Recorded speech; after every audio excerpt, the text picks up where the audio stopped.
자, 어디에 투자해야 할까요? 이제 부동산 같은 경우에는 이제 올해로 해가지고 나머지 마지막 있던 20%까지 저희가 이제 계속 줄이고 있죠. 계속 줄이고 있었는데 2016년도에는 또 40%까지 저희가 좀 접근이 일찍 접근했어요. 저희는 토지는 2009년부터 그리고 지방주택은 2010년부터 수도권 주택은 2012년부터 해서 그렇기 때문에 일단 15년부터 저희가 줄여오기 시작했고요. 점점 줄였는데 마지막 남은 20%까지. 그래서 지금은 제 의견은 일단 부동산은 우리나라 부동산, 한국 부동산은 전량 매도. 동남아 투자를 알아보러 제가 베트남에 갔었죠. 작년 초, 재작년 말 그렇게 갔다 왔는데 근데 베트남도 비싸더군요. 그래서 제가 당연히 우리나라보다 싼데 그 나라의 어떤 소득 수준에 비해서 비쌌어요. 그래서 일단은 그래서 매도 의견입니다. 이거는 알고 계시고 이제 상가가 떨어지면은 상가가 많이 떨어진다 그러면 이제 상가를 좀 생각하겠죠. 상가가 많이 코로나로 인해서 공실이 너무 많이 나서 만약에 정말 급하게 떨어진다 이제 경매 물건들이 이제 나오겠죠. 상가 같은 경우에는 그래서 근데 만약에 얼마 안 예를 들어 한 2년 후에 만약에 상가 건물이 너무 많이 떨어진다. 근데 위치는 좋다. 근데 그러면은 그때는 때가 아직 몰라요. 근데 그건 얼마가 떨어질지 코로나가 얼마나 지속될지 모르기 때문에 근데 만약에 그런 일이 생긴다면 좀 빠르게 원래는 향후 10년간 부동산을 저는 다시 재매수할 일 없다고 개인적으로 생각하고 있는 상황인데 만약에 상가가 너무 급하게 많이 떨어지고 위치가 좋은 데가 있다면은 그때는 생각해 볼 수 있을 것 같고 근데 일단은 베트남에 지금 관광지로 인해서 되게 비싼 그 거기도 관광지 뭐 상가나 그런 데 있겠죠. 거기가 지금 폭락하고 있답니다. 재밌는 뉴스가 있어요. 지금 전 세계 부동산은 지금 하향 신호를 내고 좀 떨어지고 있는데 우리나라는 안 떨어진다는 얘기겠죠. 왜 이럴까요? 제가 올해도 좀 안 떨어지거든요. 아마 내년도 안 떨어질 걸요. 실거래가는요. 실거래가 조작하기 때문에 안 떨어져요. 투기 세력이 물려 있잖아요. 근데 이게 좋은 신호가 아니에요, 여러분. 이게 더 위험한 거예요. 이게 더 위험하다니까. 그래서 이게 어떻게 그러니까 실거래가를 조작할 수 있기 때문에 영원히 오른다 그렇게 되진 않아요. 나중에 이제 문제가 생기면 이제 그만큼 안 떨어졌던 것만큼 이제 뚝 떨어지는 시기가 오는 거죠. 이게 걱정인데 뭐 그런 얘기 또 나중에 하도록 하고요. 뭐 부동산 특집도 준비해 달라고 하시는데 뭐 특집이랄 게 있습니까? 그냥 의견은 간단한데요. 단 여러분이 활용하는 부동산은 그건 여러분 뜻대로 하셔. 저도 사과밭 안 팔았거든요. 사실 제주도 땅도 지금 가지고 있습니다, 여러분. 그것도 원래는 작년에 팔고 싶었는데, 그러니까 절반을 팔려고 했어요, 작년에 제주도 땅에. 근데 이게 환경부 부동의가 돼서 아직 이제 보류가 돼버린 거예요. 그런데다가 토지거래 허가제는 묶여 있지. 그러니까 어쩔 수 없는데 조만간 올해 중으로 이제 결론이 날 거거든요. 물 건너 가든지 통과되든지 하면 물 건너 가면은 뭐 허가제 풀릴 테니까 토지거래 허가제 풀리면은 뭐 팔면 되죠. 그래도 올랐으니까 팔면 됐는데 확정되면 더 좋고 어떤 확정이 되면은 개발 수혜 지역인데도 불구하고 저는 확정이 돼도 제주도 땅의 일부 3분의 1이나 절반은 팔 겁니다. 확정이 되더라도요. 아마 제2공항이 되는 동부는 향후 10년으로 볼 때 가장 안 떨어질 지역이 될 거예요. 만약에 그 개발되고 한다면 그럼에도 불구하고 저는 다 팔진 않겠죠. 그래도 한 3분의 1 정도는 팔지 않을까. 그러니까 뭐다 여러분이 활용할 지역에 대해서는 여러분이 스스로 판단을 하시라 그렇게 말씀드리는 겁니다. 제 개인적으로 주택은 2017년도에 매도하고 접근하지 않고 있습니다. 한국 주식은 지금 그나마 그냥 한국 주식 저평가라서 투자할 게 한국 주식이 제일 낫습니다. 근데 무리하게 해서는 안 되는 것이 나스닥이 위험해서 그리고 외국인이 한국 주식 팔고 있잖아요. 올해 들어서 26조 원, 7조 원 팔고 있는데 어쨌든 어디에 투자해야 할지 외국인의 그거대로 간다면 한국 주식은 뭐 전량 매도할 건 없지만은 뭐 조금은 예전보다는 조금 코로나 이후에는 좀 줄일 필요가 있긴 하죠. 코로나 이후에는 그죠? 그래서 뭐 반드시 여유 자금 그리고 이제 향후에 이제 적립식으로 투자하지 말라는 게 아니라 예를 들어 여러분 1억을 투자하려고 한다면 무리해서 1억을 투자하기로 했다면 그러지 마시고 그렇다고 해도 투자를 안 할 뭐 이유는 없죠. 뭐 저평가니까 3천 정도로 줄이고 나머지 7천은 적립식으로 하든지 뭐 떨어질 때마다 더 사든지 뭐 그렇게 남겨주셔도 되고 3천으로 잘 해보시면 안 됩니까? 그게 뭐 이렇게 어려워요? 2천으로 뭐 왜냐면 외국인이 파는 데는 이유가 있다. 지금은 선물 플레이로 오르는 거고 개인으로는 안 됩니다, 여러분. 단기는 돼도 장기는 안 되고요. 또 하나 외국인대로 가려고 하면 외국인은 뭐죠? 한국 채권에 투자 사상 최대예요. 그러니까 외국인은 달러를 버리고 지금 한국 원화로 들어오고 있는 상황인데 물론 이게 주식 매도분이 들어왔다고 하기에는 지금 그걸 넘고 있기 때문에 그러니까는 지금까지 국내 채권 외국인 굉장히 늘어났잖아요. 따라서 투자한다면 국내 채권을 투자할 수도 있었죠. 그죠? 왜냐면 금리 인하는 또 추가로 될 거고 하니까. 근데 지금 분위기상 개인들은 달러에 올인하는 개미들도 굉장히 많고 근데 외국인은 아닌데요. 근데 아마 때가 되면은 저는 좀 고려할 것 같습니다. 외국인이 한국 채권 팔고 그리고 이제 실질적으로 외국인의 자금이 한국에서 이탈한다는 조짐이 보이면은 이탈하면서까지도 저는 원달러는 하락해서 왜냐하면 원화를 강세로 해야 지들이 한국에 들어온 돈 나갈 때 이득이 되잖아요. 그러니까는 이게 달러는 아직이다. 때가 돼서 우리나라 위기가 커진다고 보면 외환 투자를 고려할 겁니다. 저희가 2008년도 초에는 저희가 자산의 3분의 1을 외환으로 바꿔서 나갔었어요. 제가 말씀드린 그때랑은 다르다라는 얘기 많이 하죠. 저희가 그때 외환으로 바꾼 것 때문에 그거 환차익이 엄청 났었거든요.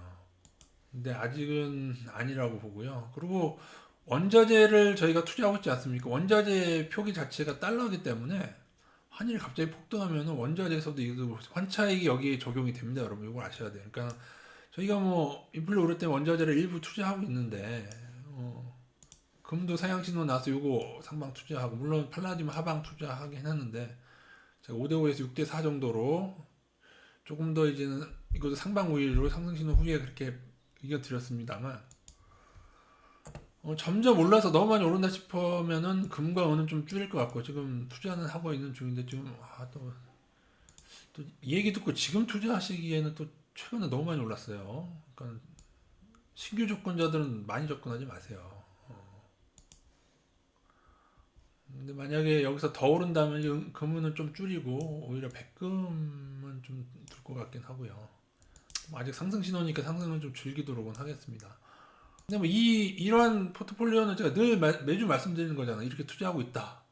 그잖아요. 뭐 농산물, 천연가스도 있구나. 천연가스도 좀 투자하고 있고요. 천연가스와 농산물은 많이 투자할 수는 없는 게 콘덴거 때문에 지금 물론 투자금이 지금 원자재 비중에서 좀 농산물이 좀 많이 높은 상태이긴 한데요. ETF에 백금 있었으면 투자했을 것 같은데 금은 저희가 투자를 안 했어요 이번에 저희 중소형 포트폴리오에서는 팔라듐 하방 투자하고 있고요. 어쨌든 인플레가 우려된다고 본다면은 지금 인플레 우려 때문에 오르고 있는 겁니다. 금은 정확히 인플레 우려 때문에 오르고 있고 달러 약세 나오고 그래서 말씀드린 대로 백금 상방과 팔라듐 하방을 적정히 섞어서 그리고 여기 빨간 거 있죠. 제가 볼 때 근데 그럼에도 불구하고 나중에 굉장히 큰 먹거리가 될 건 제가 볼 때 나스닥 하방이 크게 먹거리가 될 것 같아요. 언제라고 했죠? 나스닥 추세 깨지면 아직 안 깨졌어요.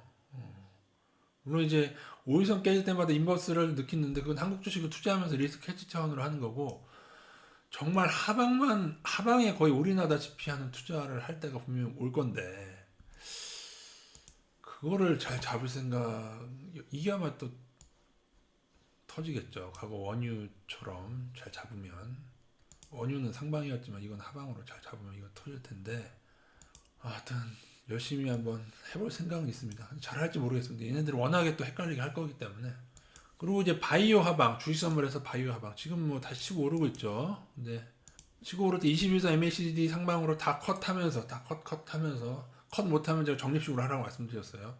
컷하고 고가하면서 이것도 추세될 때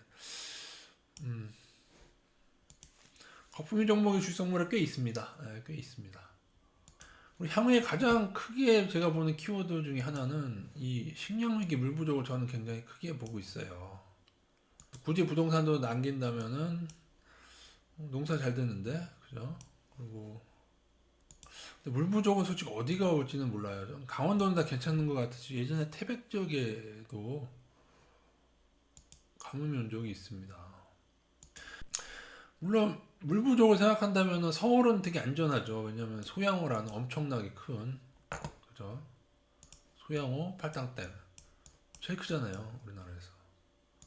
그럼 서울이 안전한데 서울도 안심할 수준은 아니더라고요. 소양호가 예전에 몇 년 전인가 되게 낮아졌던 때가 있어요. 그럼 제가 볼 때 이 물 부족은 서부 지역의 문제가 되지 않을까. 서부 지역에 올인하시는 분들은 조금 잘 들으세요. 어디가 요즘에 가장 문제가 되냐면 이렇게 생겼지 않습니까? 잘 그렸나 모르겠는데 여기 태안하고 대천 이쪽이 물 부족이 되게 심합니다, 여러분. 태안 지역은요, 제가 여러분 예전에 그러니까 제가 2009년부터 그 토지 추천할 때 무조건 동부부터 시작을 했는데 제가 2010년인가 11년인가부터 거의 서해안 쪽에서 유일하게 태안 쪽을 제가 추천했던 것 같아요. 그때 워낙에 지금 소외돼 그때 너무 쌌잖아요, 태안이요. 지금은 많이 올랐는데 근데 제가 태안에 대해서는 몇 년 전이던가 이제 물 부족 나면서부터 이쪽은 좀 줄이는 게 낫다는 의견을 왜냐면 물 부족 때문에 그래요. 이게 왜냐하면 여러분 물이라는 거는 고일려면 댐이 있어야 되고 그리고 태백산맥이 있지 않습니까? 구름이 가다가 걸려있는 지역에 비가 많이 와요. 그러니까 서울이 풍부한 이유가 뭐겠어요, 여러분? 서울이 풍부한 이유가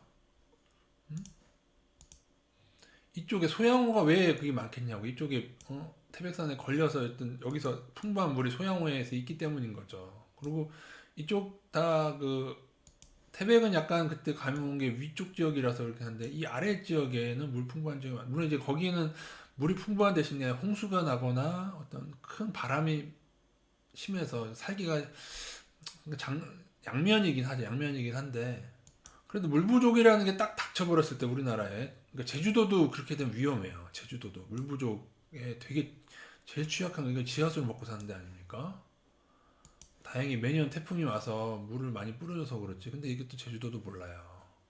그래서 이거에 대한 연구는 나중에 제가 많이 할 겁니다. 그래서 이쪽 지역은 제가 볼 때는 이제는 조금 그러니까 저는 늘 동쪽 예찬론자였던 것 같습니다. 그러니까 제주도도 그렇고 제주도도 늘 동쪽이 제일 쌌거든요. 그러니까 개발되는 거죠. 강원도 여기 너무 서울하고 가까운데 저희 예언 중에 가장 그 놀라웠던 예언이 제가 강원도로 KTX가 뚫릴 거라는 예언이라기보다 예측을 했던 적이 있었어요. 이루어졌죠. 아무도 강원도에 그리고 공항은 생기면 동쪽에 생긴다. 왜냐하면 모든 개발은요, 여러분 제일 싼 곳에 이루어집니다. 이쪽이 어떻게 이루어져요? 그 대정인가? 이렇게 싼 지역에 하려고 해도 그렇게 잡음이 많은데 이런데 여기는 절대 안 돼요. 물 건너가면 물 건너갔지. 지금 이거 제2공항 반대하는 다수가 그 서쪽에 있는 분들이 반대하는 왜냐하면요 여러분 제가 요거는 비하인드 스토리인데 이거 결정되기 직전에 여기에 결정된다는 소문이 파다하게 났었어요. 근데 그때도 저는 아예 어림없다. 왜냐 여기 그때 이미 여기 대정 쪽이 얼마나 땅값이 비쌌는데 거기를 어떻게 개발해요. 그래서 제주공항을 확장하거나 아니면은 물 건너 여기가 되거나 동쪽 아니면 조금 위치를 옮기려나 동쪽에서 아니면은 그 정석공항 그것도 동쪽이잖아요. 그래서 저는 앞으로 하여튼 뭐 이거 자꾸 앞으로 사는데 그러니까 앞으로 투자할 데가 없다는 걸 저는 동의를 할 수가 없어요. 지금 동남아 베트남 지금 관광객 줄어가지고 지금 베트남 금융위기 오게 생겼는데 여러분 빨리 저도 제주도를 팔고 싶습니다. 뭐 공항이 생기더라도 좀 팔고 좀 현금 전을 좀 확보를 해둬야지. 우리나라도 상가 상가 어떡합니까 이제 아파트 실거래가 안 떨어져 여러분 안 떨어져 조작하고 있는데 뭐 거래량이 늘어난다고요? 실거래가 그것도 실거래가 기준일걸요? 실거래가 계약만 하고 파기해도 뭐 거래량으로 잡히는데 어쩔 거예요. 올해 안 떨어져 여러분.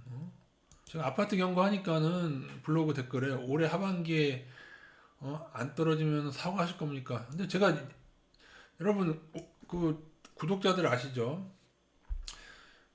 1년 단위로 제가 연초에 부동산이 크게 떨어진다고 얘기한 적이 있었나요?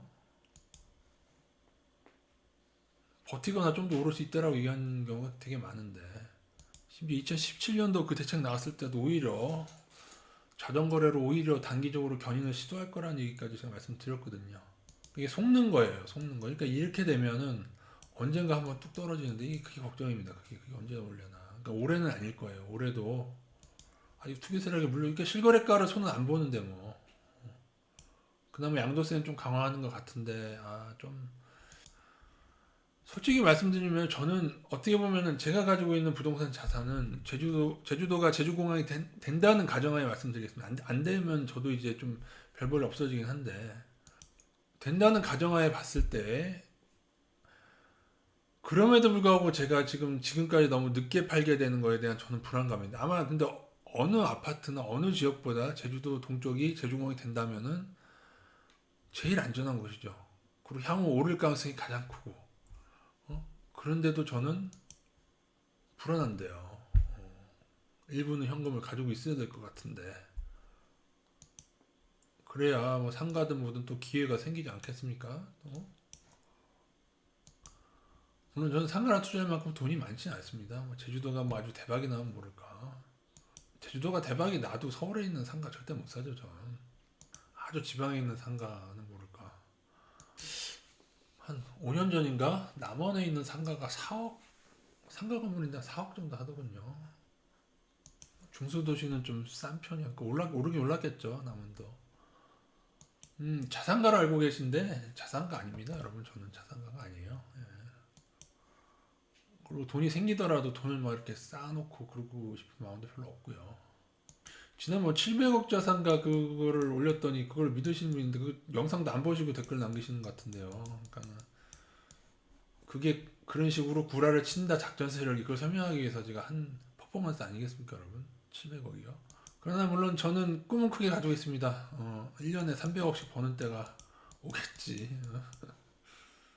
뭐 꿈은 꿔올 수 있는 거 아니겠습니까 여러분? 그 이제 마지막 요 얘기하면 마치겠습니다. 저는 이제 여러분 저는 라이프 스타일이에요 여러분. 진짜 거지같이 사는 스타일 거지같이 살고 있어요. 농막 같은데 막 뭐 진짜 몇 년 만에 지금 사는 집은 조금 좋은 그나마 제가 살던 집 지금도 월세인데 그나마 좋아진 거 제가 진짜로 지난 3년간이요 제가 월세 얼마짜리 살았냐면은 월세 10만 원짜리일 수도 있어 봤고 13만 원짜리일 수도 있어 봤고요. 그나마 작년은 22만 원짜리고 올해는 40만 원짜리 있네요 월세.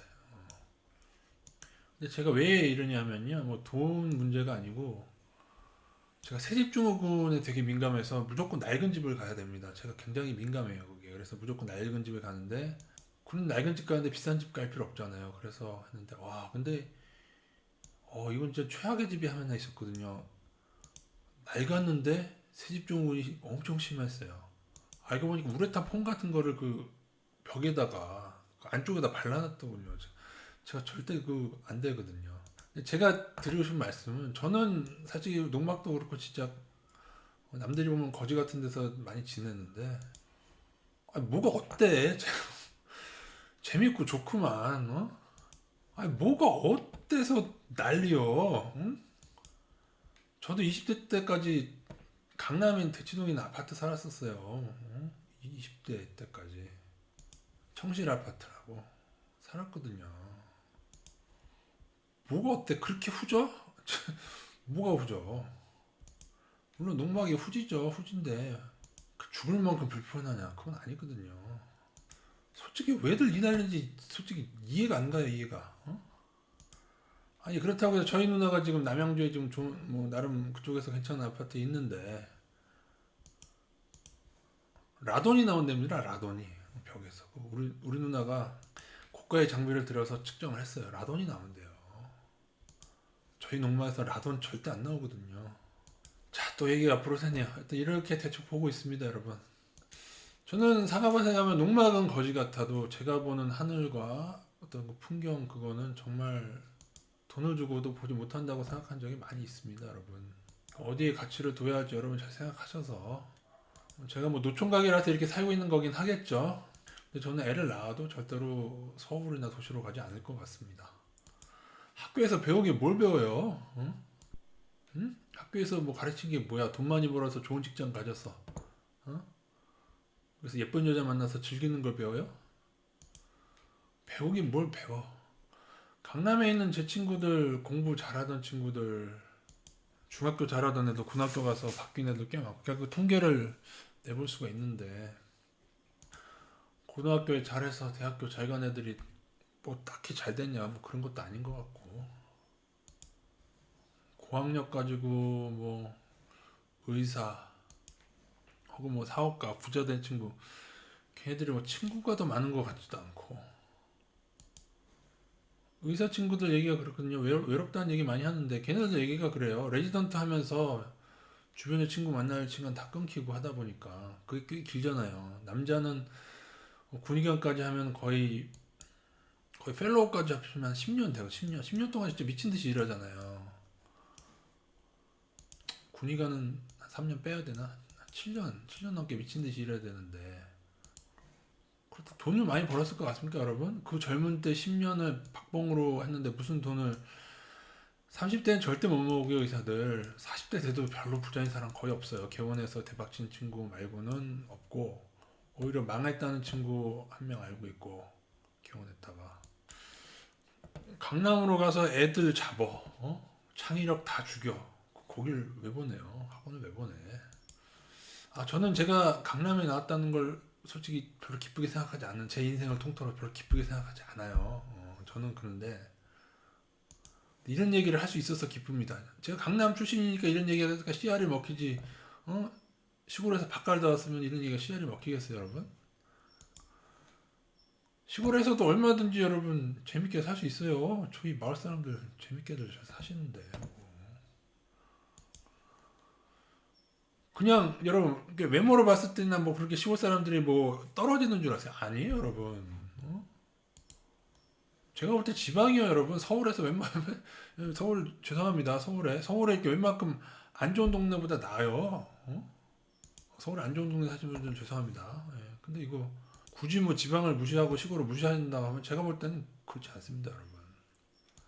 도대체 뭐가 걱정이신지. 근데 이렇게 흘러가면은 나는 자연인이다식의 내용이 되는 건데요. 마지막은 그냥 흘러 들으시고 왜냐하면은 자녀가 있으면은 제 얘기는 흘려 들으셔야죠. 그리고 여자들이 시골 싫어하거든요. 예. 그래서 저는 정말로 그래서 결혼 안 하고 있습니다. 못하는 걸 수도 있고요. 그냥 반일 잘하는 동남아 여자랑 결혼하는 게 더 행복하지 않을까라는 생각이 하고 있는 게 우리 그 옆에 밭 형님이 베트남 여자랑 결혼해서 잘 살고 계시거든요. 강남 출신의 그 우리나라 제일 좋은 아파트 사는 내 친구들은 부인에 대한 불만이 많더만. 옆에서 대충 얘기를 들어도 나 같아도 불만이 많을 것 같아요. 한 달에 2천씩 벌어다 주는데도 불만이 있으면 그걸 어떡하자는 거야 지금? 대충 이렇게 보고 있습니다. 그리고 저는 부동산 같은 경우도 우리나라나 일본이나는 약간 지는 해고 동남아는 뜨는 해입니다.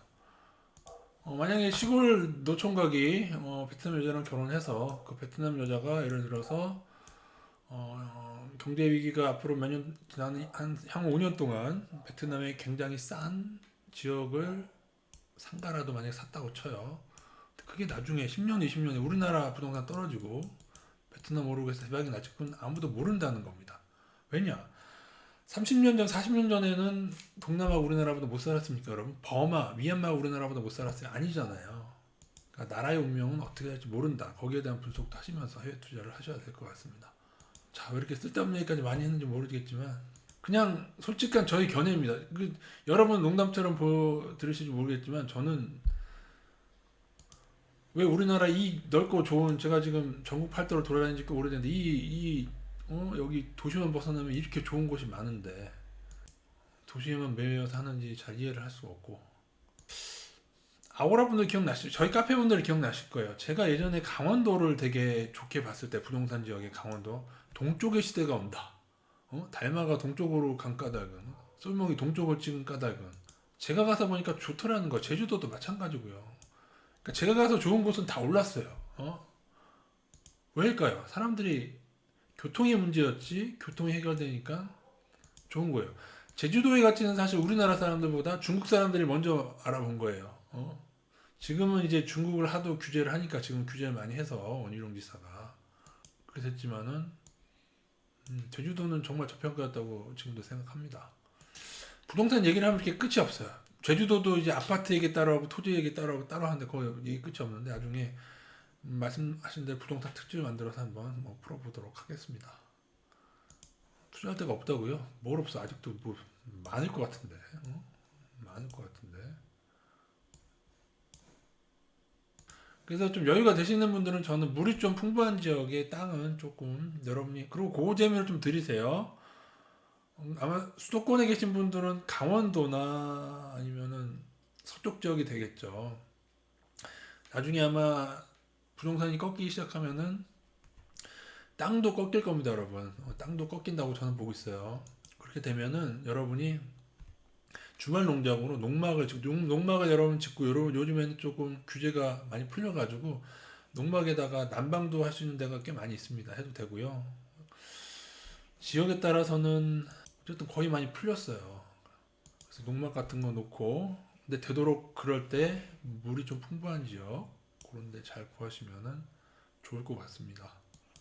오늘 들은 저의 얘기는 모두에게 해당되는 얘기는 아니고요. 저 같은 성향을 가진 사람한테는 해당되는 얘기예요. 여러분이 도시에 사시면서 시골을 그리워하시는 분들, 저는 늘 자연이 좋았거든요. 그래서 서울에서도 늘 한강 고수부지를 많이 갔었거든요. 근데 제가 중학교 시절에 고수부지 갔다가 어머니한테 굉장히 두드려 맞은 적이 있는데 왜냐면 그때 고수부지는 양아치들이 고수부지가 지금하고 달랐어요. 아무것도 없었어요 고수부지에 그냥 양아치들만 있었어요.